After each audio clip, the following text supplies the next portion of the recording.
So the middle section of my book, The Rush and the Rest, zooms in a lot on the gift of prophecy.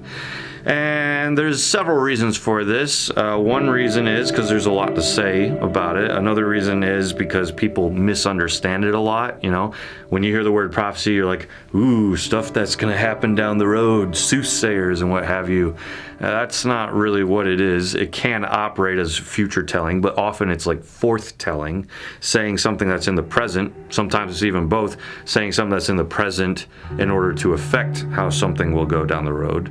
But another reason I spend so much time talking about prophecy is because Paul said to earnestly desire the greater gifts. And it becomes clear from the way that he writes, especially in 1 Corinthians 14, that he considered prophecy to be a greater gift. That didn't mean the other gifts weren't important, but he wanted us to earnestly desire especially this gift, which implies, even if you don't have the gift, earnestly desire it because God may give it to you in your desire. And so, if we want to earnestly desire something, we have to learn about it, right? If I earnestly desire to play piano, I cannot be like, one day I'm just going to sit down at that thing and get it. I have to learn about it. I've got to understand how a piano works. I have to hit the keys and try it out. Likewise, if I want to learn how prophecy works, or if I want to earnestly desire it, then I've got to learn how it works. I got to see all the things that makes it tick. Now, prophecy, again, people freak out about it. Oh, it's so weird. It's really not. In fact, I've been in mega churches where pastors talk about prophecy. They just use a different way to describe it. It's semantics, okay?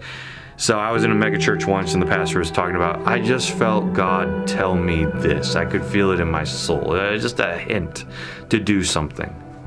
When you feel God tell you to do something, when you feel like you hear his voice, you have an impression on you, that's prophecy. Hearing God's voice is prophecy. And a prophet's job throughout the Bible was to hear God's voice and speak it out. And when he does that, he's prophesying. So it really isn't as weird as it sounds. It's actually quite simple. And it's a gift that all of us want, right? How many times as a Christian have we just been like, God, I wish you would just tell me what to do? Well, he does do that. And in order to hear him, we have to learn how to hear him. And he designs us all differently. Some people hear God's voice through their thoughts. Some people have visions, which is kind of more of an imaginative experience. I get into all the fine details as to how this works to help you figure out how it is that God speaks to you. You may not be a prophet, but I believe that you can hear God's voice in some way, shape, or form, because we all have his spirit inside of us.